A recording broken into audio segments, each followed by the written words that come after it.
More and more people travelled on the Fat Controller's railway. More and more ships came to the harbours. Everyone had to work very hard indeed. The trucks complained bitterly, but then trucks always do, and no one takes much notice. The coaches complained too. No sooner had they arrived with one train than they had to go out again with fresh passengers as another. "We don't know whether we're coming or going," they protested. "We feel quite distracted." "No one can say," grumbled Henry, "that we're afraid of hard work, but we draw the line at goods trains," finished Gordon. "Dirty trucks, dirty sidings, ugh," put in James. "What are you boiler-aching about?" asked Duck. "I remember on the Great Western, that tin pot railway." "Tin pot indeed!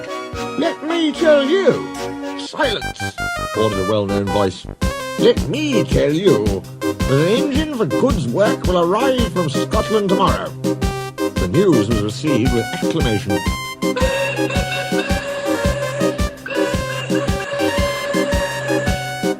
The Fat Controller stared. "Did you say 2 engines, Inspector?" "Yes, sir." "Then send the other back at once." "Certainly, sir." "But which?" The Fat Controller stared again. "Engines have numbers, Inspector," he explained patiently. "We bought number 57646. Send the other one back." "Quite so, sir, but there is a difficulty." "What do you mean?" "The 2 engines are exactly alike, sir, and have no numbers. They say they lost them on the way." The Fat Controller seized his hat. "We'll soon settle that nonsense," he said grimly. The 2 engines greeted him cheerfully. "I hear you've lost your numbers," he said. "How did that happen?" "The mourner slyly slip it off, sir. You ken who it is." The engines spoke in chorus. "I know. Accidentally, on purpose." The twins looked pained. "Sir, you wouldn't be thinking we lost them on purpose." "I'm not so sure," said the Fat Controller. "Now then, which of you is 57646? "Oh, that's, is just what we canna mind." The Fat Controller looked at their solemn faces. He turned away. He seemed to have difficulty with his own. He swung round again. "What are your names?" "Donald and Dougie, sir." "Good," he said. "Then your controller can tell me which of you is which." "Oh, he'll get no muckle help for him, sir." "Why?" "He didn't ken our names, sir." "How could he? We only given ourselves names when we lost our numbers." "One of you," said the Fat Controller, "is playing truant. I shall find him out and send him home. Inspector," he ordered, "give these engines numbers and set them to work." He walked sternly away.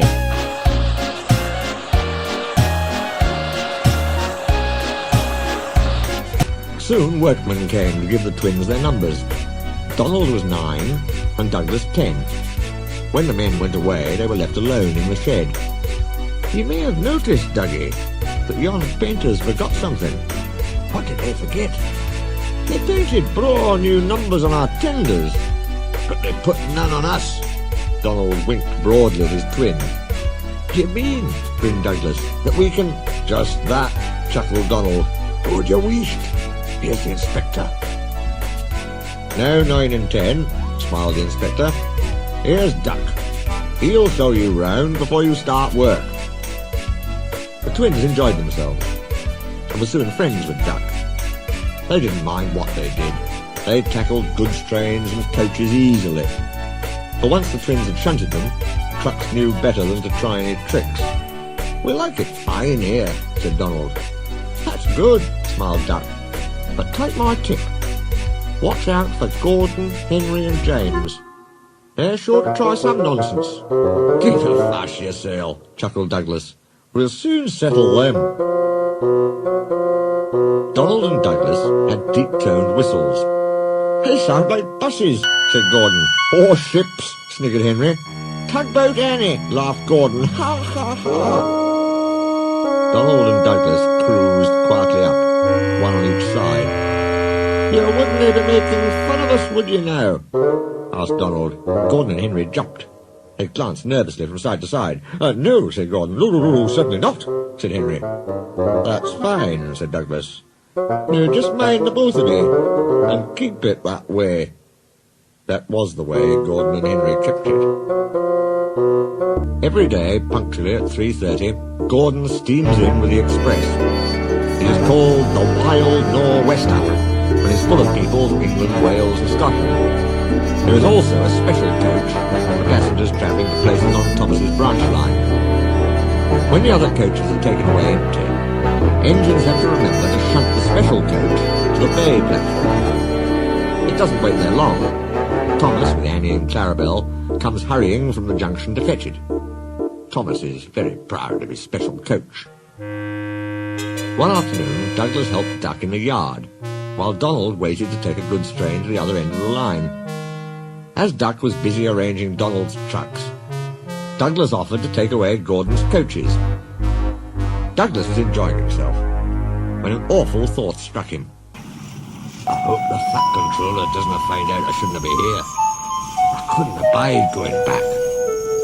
He worried so much over this that he forgot about Thomas's special coach. He pushed it with the others into the carriage siding, then ambled along to join Donald at the water column. As he went, Thomas scampered by, whistling cheerfully. Soon Thomas came fussing. Where's my coach? Coach? Asked Donald. What coach? My special coach that Gordon brings for me. It's gone. I must find it. He bustled away. Lost sake, said Douglas.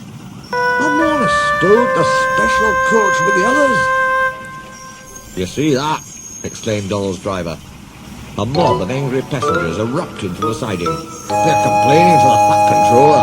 He'll be coming here next. Now listen, said Douglas's driver. We'll change timbers. Then I'll wire with ye, Donald, and take yon goods. Dinna flash about us. Quick now, do as I say. The Fat Controller and 3 passengers walked towards them. But Donald, with Douglas's tender, number 10, was out and away with the goods before they came near. Douglas and his driver waited with innocent expressions. Ah, said the Fat Controller, number 9. And why have you not taken the goods? My tender is awire, sir. The driver showed him the tender, still uncoupled. I see. Some defect, no doubt. Tell me, why did number 10 leave so quickly? Maybe, sir, put in Douglas, he saw you coming and thought he was late. Said the Fat Controller. He turned to the passengers. Here, gentlemen, are the facts. Number 10 has been shunted in the yard. Your coach disappeared. We investigate. Number 10 disappears too. You can draw your conclusions. Please accept my apologies. The matter will be investigated. Good afternoon, gentlemen. The Fat Controller watched them till they climbed the station ramp. His shoulders twitched. He wiped his eyes. Douglas wondered if he was crying. He wasn't. He swung round suddenly. Douglas, he rapped. Why are you masquerading with Donald's tender? The Fat Controller scolded both engines severely. There must be no more tricks, he said. I shall be watching you both. I have to decide which of you is to stay. He strode away. The twins looked glum. Neither wanted to stay without the other. They said so. Then what's to do? Wondered Douglas. Oh, said Donald. Each mun be as good as the other. Then he'll have to keep us both. Their plan was good, but they'd reckoned without a spiteful brake van. The van had taken a dislike to Douglas. Things always went wrong when he had to take it out. Then his trains were late, and he was blamed. Douglas began to worry. You're a muckle nuisance, said Donald one day. It's to leave ye behind I'd be wanting. You can't, said the van. I'm essential. Och, aye, Donald burst out. You're nothing but a screeching and a noise when all's said and done. Spite Dougie, would ye? Take that! Ow, ow, ow! Cried the van. Who'd you wished? Said Donald severely. There's more coming if you misbehave. The van behaved better after that. Douglas's trains were punctual. and the twins felt happier. Then Donald had an accident. He backed into a siding. The rails were slippery. He couldn't stop in time and crashed through the bumpers into a signal box. One moment, the signalman was standing on the stairs. The next, he was sitting on the coal in Donald's tender. He was most annoyed. "You clumsy great engine," he stormed. "Now you must stay there. You've jammed my points. It serves you right for spoiling my nice new signal box." The Fat Controller was cross too. "I am disappointed, Donald," he said. "I did not expect such clumsiness from you. I have decided to send Douglas back and keep you." "I'm sorry, sir." But Donald didn't say what he was sorry for. We know, don't we? "I should think so too," went on the Fat Controller indignantly. "You have upset my arrangements. This is most inconvenient. Now James will have to help with the goods work while you have your tender mended. James won't like that." The Fat Controller was right. James grumbled dreadfully. "Anyone would think," said Douglas, "that Donald had his accident on purpose. I heard tell," he went on, "about an engine and some tar wagons." Gordon and Henry chuckled. "Shut up," said James. "It's not funny." Well, said Douglas innocently. "Surely, James, it wasn't he? He didn't say." James didn't say. He was sulky next morning and wouldn't steam properly. When at last he did start, he bumped the trucks hard. "He's cross," sniggered the spiteful brake van. "We'll try to make him crosser still." "Hold back," whispered the van to the trucks. "Hold back," giggled the trucks to each other. James did his best, but he was exhausted when they reached Edward Station. Luckily, Douglas was there. "Help me up the hill, please," panted James. "These trucks are playing tricks." "We'll show 'em," said Douglas grimly. Come on, puffed James crossly. Get moving, you, puffed Douglas from behind. Slowly but surely, the snorting engines forced the unwilling trucks up the hill. But James was losing steam.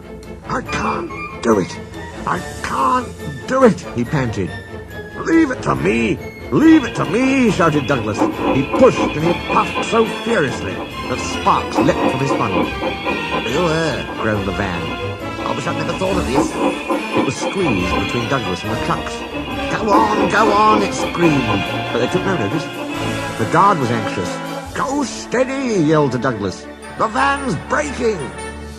It was too late. The guard jumped as the van collapsed. He landed safely on the side of the line. I might have known it would be Douglas. I'm sorry, sir. Maybe I was clumsy, but I wouldn't have been beaten by yon tricksy van. I see, said the Fat Controller. Edward brought workmen to clear the mess. Douglas was grand, sir, he said. James had no steam left, but Douglas worked hard enough for 3. I heard him from my yard. 2 would have been enough, said the Fat Controller dryly. I want to be fair, Douglas, he went on. I admire your determination, but I don't know. I really don't know. He turned and walked thoughtfully away. He'll send us a wire for sure, Donald. I'm thinking you're right there, Dougie. The luck's aye been against us. An engine dinna ken what to do for the best. Snow came early that year. It was heavier than usual. It stayed, too, and choked the lines. Most engines hate snow. Donald and Douglas were used to it. They knew what to do. Their drivers spoke to the inspector, and they were soon coupled back to back with a van between their tenders. Then, each with a snowplough on their fronts, they set to work. They puffed busily backwards and forwards, patrolling the line. Generally, the snow slipped away easily, but sometimes they found deeper drifts. Then they would charge them again and again, they had forced their way through. Presently they came to a drift which was larger than most. They charged it and were backing for another try. There was a feeble whistle. People waved and shouted. "Losh sakes, Donald! It's Henry! Dinna fash yourself, Henry! Bide a wee! We'll have you out!"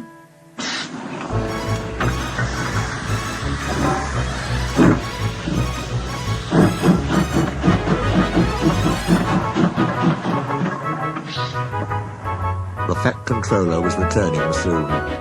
The twins were glum. "He'll send us back for sure," they said. "It's a shame," sympathised Percy.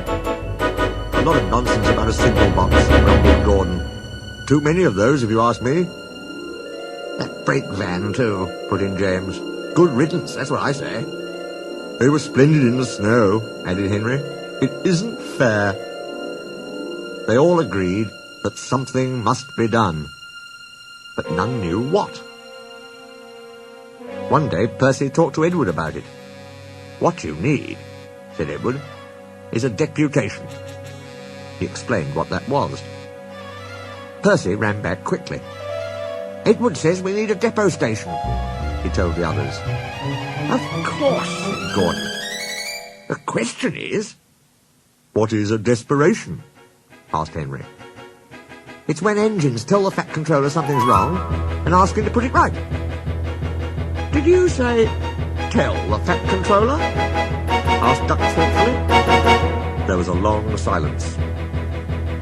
"I propose," said Gordon at last, "that Percy be our, disputation." "Can't speak, Percy. I can't." "Rubbish, Percy," said Henry. "Easy." "That's settled then," said Gordon. Poor Percy wished it wasn't. "Hello, Percy. It's nice to be back." Percy jumped. Some trucks went flying. Yes, sir, please, sir."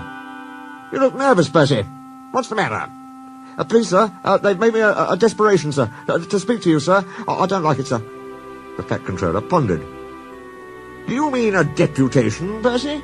he asked. "Yes, sir, please, sir. It's Donald and Douglas, sir. They say, sir, that if you send them away, sir, they'll be turned into scrap, sir. That'd be dreadful, sir. Please, sir, don't send them away, sir. They're nice engines, sir." "Thank you, Percy. That will do." He walked away.